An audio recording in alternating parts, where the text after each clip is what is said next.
Hello and welcome to season 2 of Always with Awareness, and I'm Awa Loudmouth. And I'm Douglas Lodmell. And today we want to talk about our triggers. Things that make us upset or angry or anxious or mad or sad. Anything that triggers you. So that's what we call it, triggers. I think that's a pretty standard terminology nowadays. This came up because we have a niece and something happened the other night and she got triggered. That's right. And so we saw it and we're like, oh, opportunity, yay. And then she got more triggered because of the opportunity was not something she was ready for. And so that just made us realize that this is a topic that's really important to discuss, is our triggers, and the fact that they are opportunities. They are not something to run away from. So why don't you just, give me your insight into, the 101 of triggers.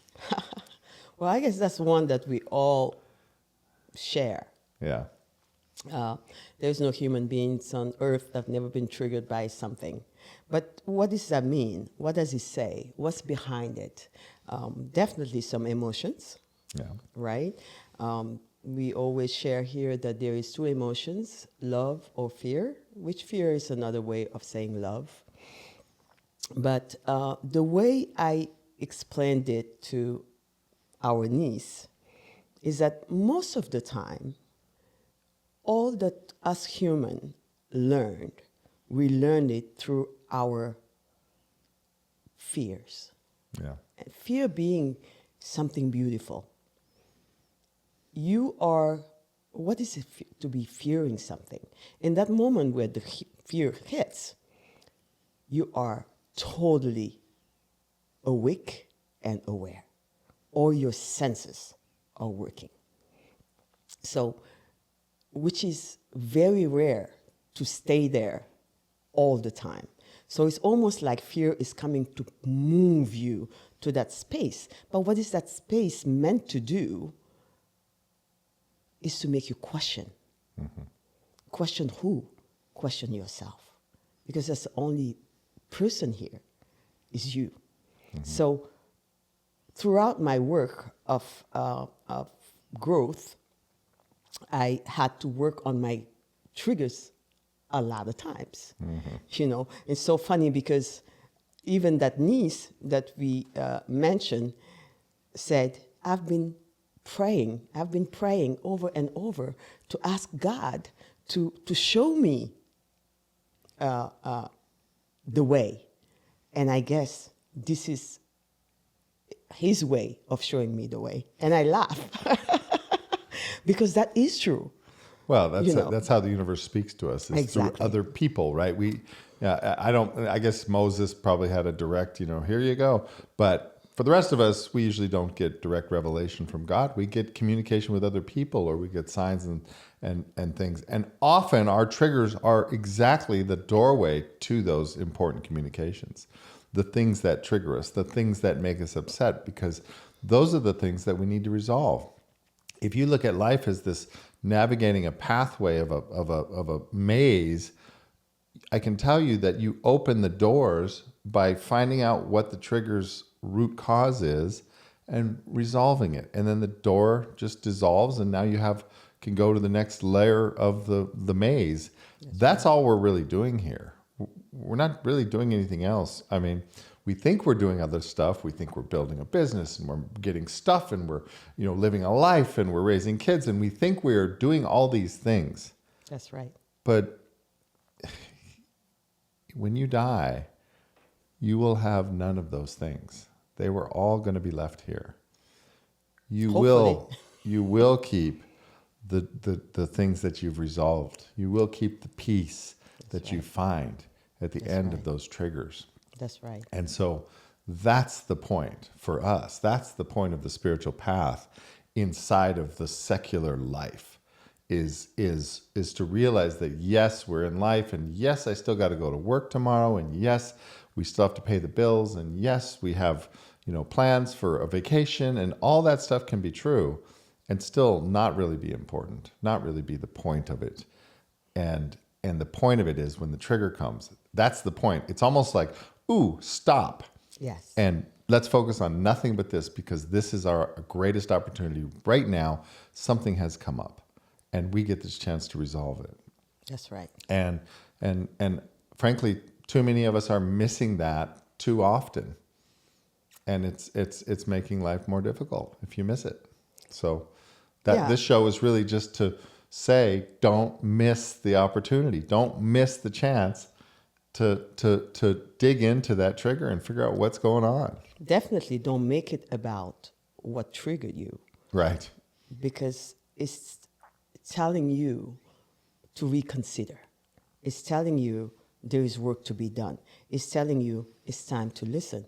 It's time to reconnect. And it's beautiful. I found myself, when I'm triggered, more celebrating than being mad.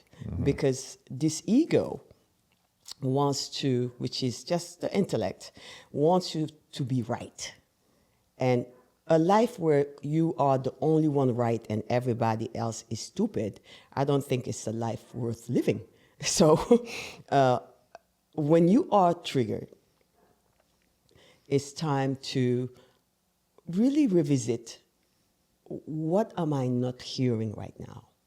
What am I resisting right now? You know? And we are in the culture where when we triggered, we run away. Because, we just fight or fly.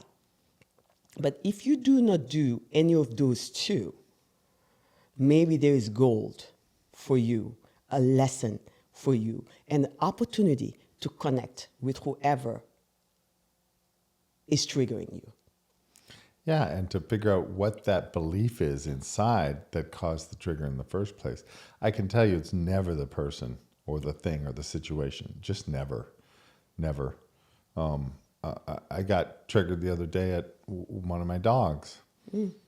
But I can tell you it wasn't her. It was another dog who did something that I was angry at, and it was the other dog that got my trigger. I mean, it was just like, it was so direct, and I'm like, oh my God, because we all working on this. There's no pass. And sometimes we work so much and we think, oh, we're beyond that, and then we'll get triggered by something childish. And just know that it's still real for you. It's still something you're working on. It's still something that you have to work through. And then it's so funny that you're sharing a dog. Careful dog lovers there, right? Well, dog lovers get triggered by their dogs too. You know? So just to tell you, let's say a dog, I mean, really, doesn't even have the level of consciousness that the human have. Oh, the dog lovers might disagree here. I bet you. So for us human to let ourselves be angry for so many things, and again, it's natural. It's just a moment in life. If you are a parent and you have more than one child, you know that the way you raise the first one is totally different the way you raise the second, the third, the fourth. And the more you go, the older you get, you see that a lot of things that you were so animate about it are irrelevant. Yeah. Because you're seeing this time is fleeing, and all you want to do is connect with your kids. So it's the same. Time is fleeing for all of us. It's not the watch kicking, it's our life ticking away. Yeah. And so ask yourself, is what I'm feeling right now in 10 years gonna matter, really? Right. Would it matter in 10 years? Let's say, I know we were talking about politics earlier. All right, your president win or didn't win in 10 years. Why would it matter? In 20 years, if 10 is too short for you, you think it matters. 20. In 50 years. How about 50? Yeah. Would it matter? But what matters is right now, what your behavior, your thoughts, your beliefs had done to you and to others. Others being your brothers, your sisters, humankind, whatever, and yourself. Yeah. Yourself. So this thing about trigger, I think is the most beautiful gift of life. It's a moment to really realize there's work to be done. Well, okay, let's talk a little bit more about the politics, because I think that's an interesting trigger. That's something we can all relate to. We just had a very contentious election for president. And there's a lot of people right now who continue to be really triggered, really triggered. And so for them, they are focused on the content of the trigger. They're looking at it and say, but this is what's happening and it's bad because this is going to happen and this is going to happen and this is going to happen and it's going to affect this, and they've got it all mapped out as to their fears of what's going to happen. Yes. Now, it may happen, may not happen. I mean, who knows? But they are living in the fear of it happening right now. They're living in that. And on top of it, most of them are listening to other people who are triggered with those same fears, and they're kind of riling them up. They're not going, hey, let's relax. Let's look at it. Let's look at the good side. I'm listening to podcasts. Nobody's saying, let's look at the good side. They're all saying, this is an unmitigated disaster. This is the crisis. This is the end of America. All of these things. And it's very hard for them to even see the silver lining. So for them, where should they put their focus, or how can they address this if they find themselves in that boiled up state where they're just daily angry over this big scale thing that they can't seem to shake? Well, it's just a question to ask ourselves is, if I am right with my beliefs that this worst thing is going to happen, believing it, what does that do for me? It's that simple. I mean, if your mind is telling you already that the worst is going to happen in your mind, and you can't do anything about it, by the way, you are just sitting with the poison of what is going to happen that you're not sure at all is going to happen. Don't you wish you're wrong? I would wish I'm wrong. Well, that's the irony, is that most of them don't wish they're wrong because they want to be right so bad. No. That they want to be proven right, which would be the worst thing that could happen for them, right? Exactly. I mean, I wish I am wrong most of the time. Why? Because let's say I am right, the hell is coming to me. Right. We have a saying in Wolof, if I can still remember that, is "Ay duyem si boppu borom," meaning hell doesn't end with you. Like whatever the hell you start stirring up, thinking is going the other way, it's going to end up coming to you. Right. So if I'm having hell thoughts about the president, I'm going to start praying for him that hell never happened. Mm-hmm. Why? Because the hell of the president is the hell of the population. The hell of the population is the hell of my neighbor, and the hell of my neighbor is definitely my hell. Well, and this is all based on this presumption that we actually know what's right and what's true. So, the Course in Miracles makes a statement that's so funny to me. It said, if for you to make a judgment, you would have to know all the facts. That's right. From all the perspectives, from all the time frames. It's not possible. No. We don't have all the facts, we don't have all the perspectives, and we don't have all the time frames from the past, the now, and the ultimate future. We have none of that. We have a very tiny little sliver of a one perception from one time frame right now, right? That's and right. We want to make a judgment and says this is right and this is wrong. We just can't do it. And to think that we can, to think that we know what's right and we know what's wrong is hubris. It's literally completely egotistical to think that we know what's right and wrong. And so right now, what we're seeing is half the population knows this is right, and the other half knows this is right, and they're fighting, and they're using this metric of truth that they think they have access to separate themselves. And instead, we have the opportunity to do something different, which is to disregard this metric of truth because we don't know what it is. You just don't know what it is. You cannot tell me the truth with a capital T. You just can't. You can tell me your belief. You can tell me your understanding. You can give me a full analysis of why you think it's the truth, but you cannot tell me for sure with a capital T that something is true. That's right. But what you can do is you can approach me with love. You can post something on Facebook that connects you to me, that makes you feel good. You can think about that as the metric by which you want to measure your life, not the metric of is it true? Because I can tell you these beliefs of I've got the truth and you've got the truth, you don't have the truth, but my little group has the truth. It's just going to separate us more and more and more, and it's going to lead to hell. Yeah, and this work that we're doing, this sharing that we're doing, that work is not going to happen at the same time for all of us, but it definitely can happen for every one of us who is ready.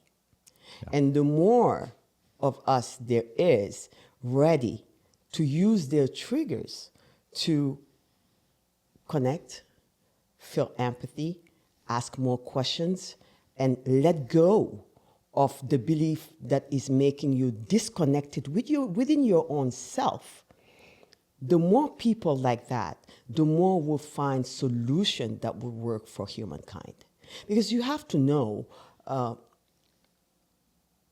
life doesn't care about us. Life was here before us, will be here after us, Yeah. you know. But what we should be caring is how we left life, every one of us. Mm-hmm. What did life do for us and what it will leave behind?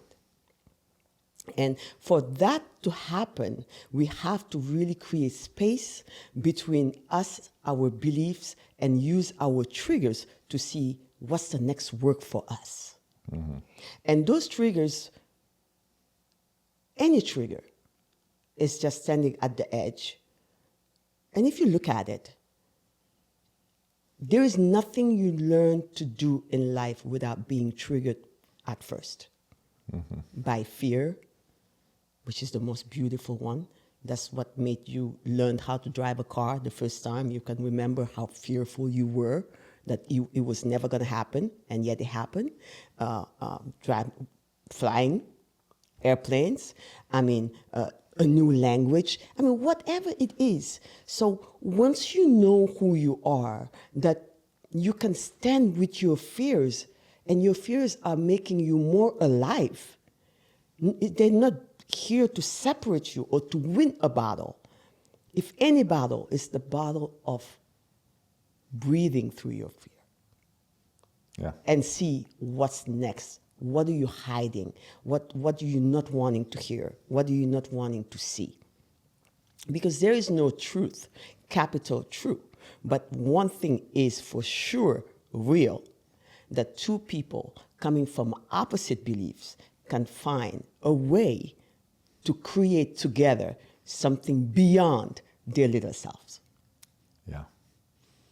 And that's how we all got here. Because somebody had believed in something bigger than them for us to rejoice.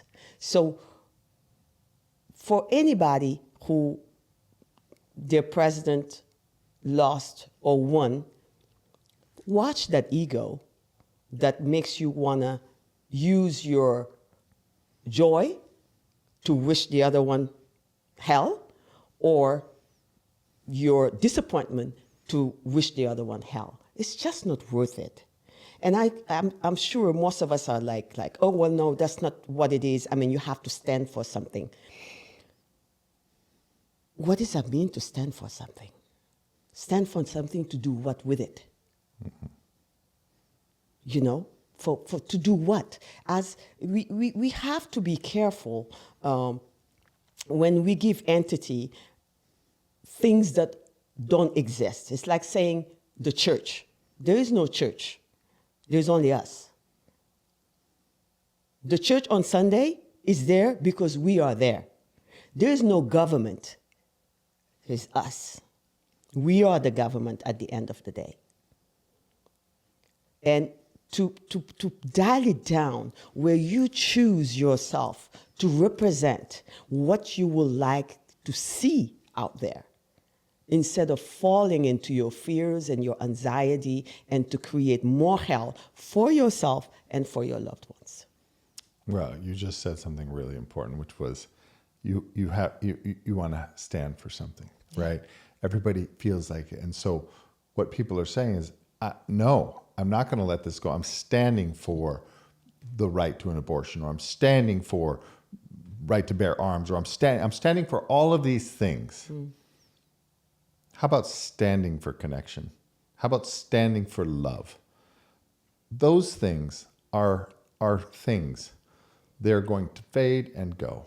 Those rights, those things that you're standing for, I'm not saying they don't matter. They do matter. But in the context of if that's what you're standing for, and you're going to use disconnection to do it, you're going to use hate to do it, you're going to use right and wrong to do it, then you're really not standing for love. You're not standing for connection. I'm saying stand for love and connection first, then stand for those things inside the context of that.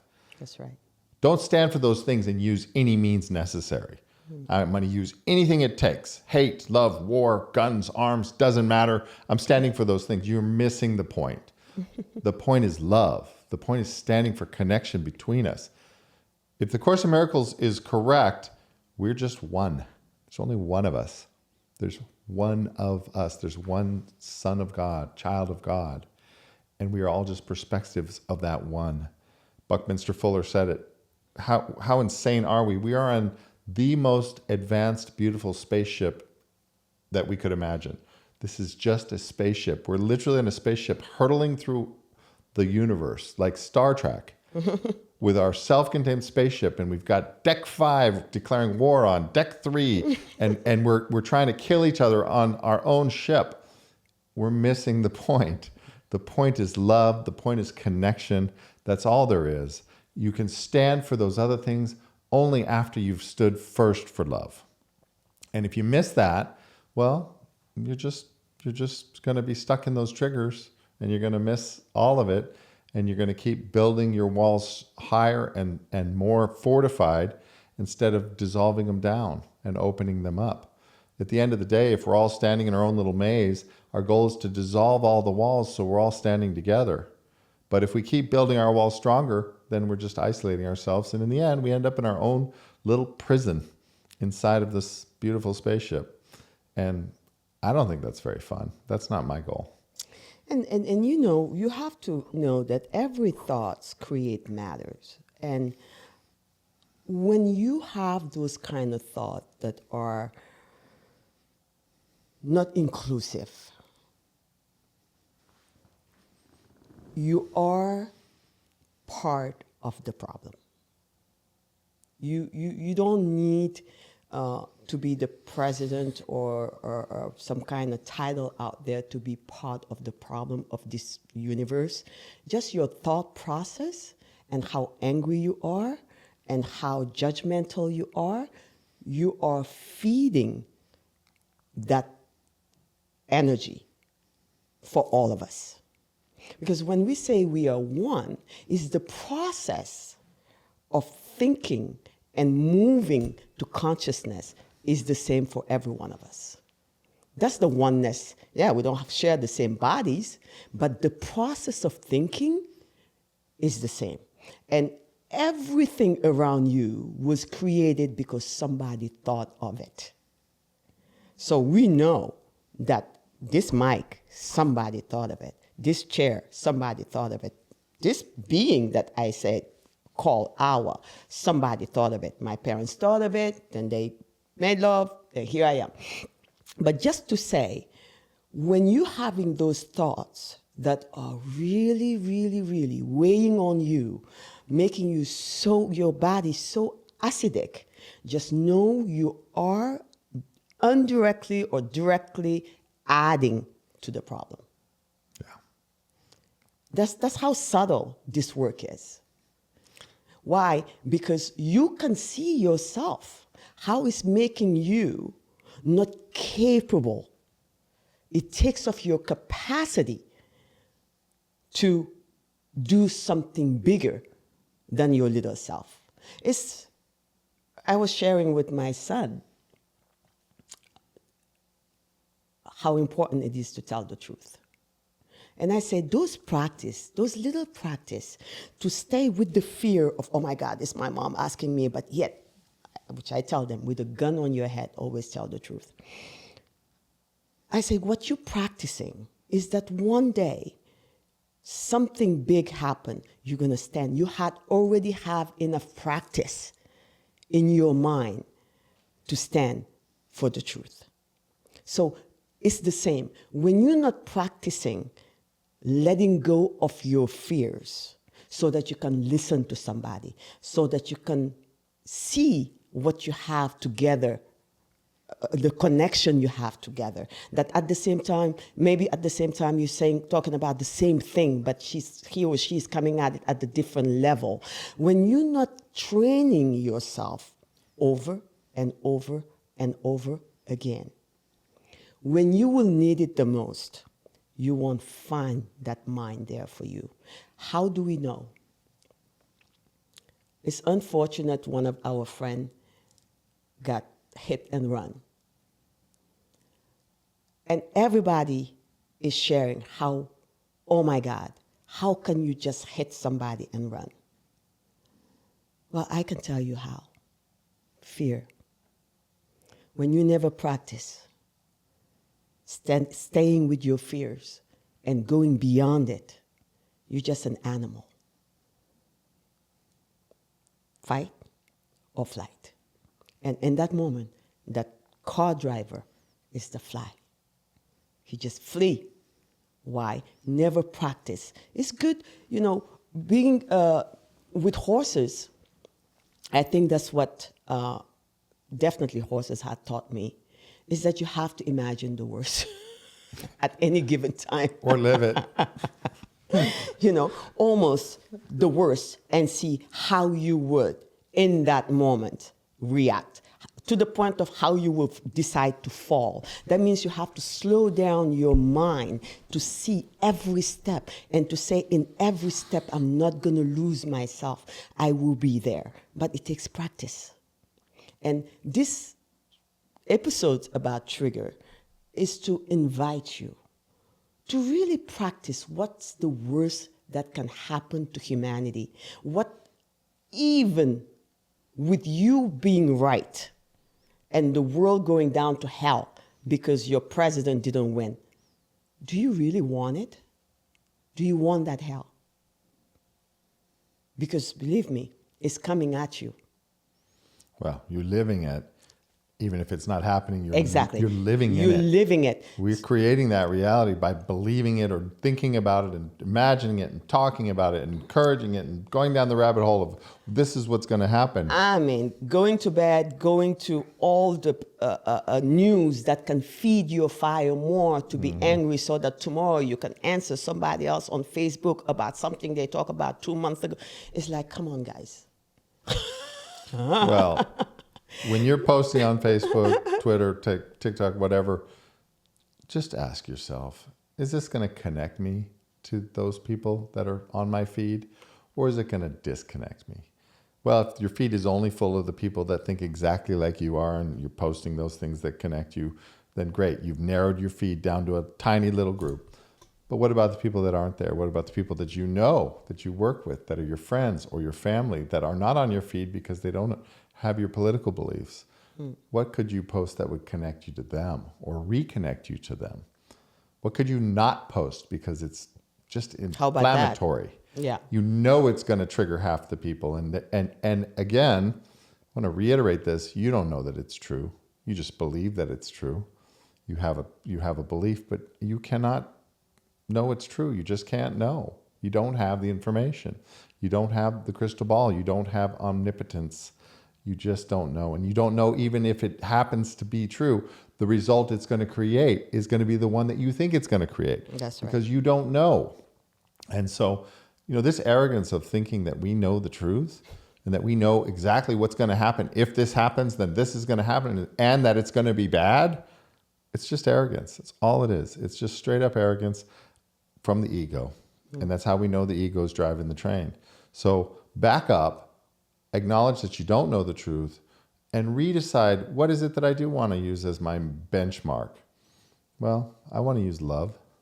I want to use connection.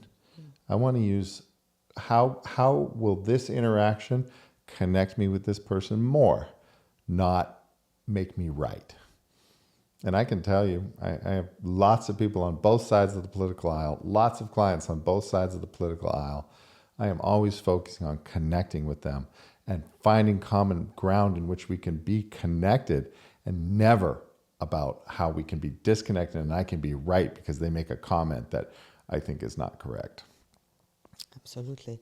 So again, this is an invitation to look at your triggers. It's going to happen. I guess the more you practice, the less you have them. But it's not to live a life without triggers. They will always be there. Always. But you would create enough space within yourself where actually when those triggers come, you know it's time for a lesson for you of growth, or it's a past lesson that you get to be the teacher for whoever is there that is triggering you. But that's my intake about triggers. And again, it's not like we can talk about this in one episode. It's a lifetime work. Absolutely. Yeah, this is the work forever. So I'm sure we'll talk about it more and more. Yes. But hopefully this is helpful for you in the context of this political trigger that everybody's living in. And please comment. Let us know what you think about this. Even if you're triggered, you want to do a triggering comment, that's okay too. We accept. Triggers are celebrated here. Yeah, we celebrate triggers. We're like, woo! All right, we got something. Somebody's alive. We're just going to talk about it. If you send us a triggering comment, we're probably going to talk about it. Well, it's the moment of liveliness. Mm-hmm. When you're triggered, tell me when is the moment that is more lively than when you're angry or think you're right or need to defend yourself, or your senses are up. Yeah. You're fired, and it's beautiful. Yeah. It's time to celebrate, time to let go of the fear, celebrate whatever is there, and reconnect. That's Absolutely. right. Yeah. Yeah. So, Thank you. Yeah, thank you. All right. So, thank you for joining us, and we will see you next time. See ya.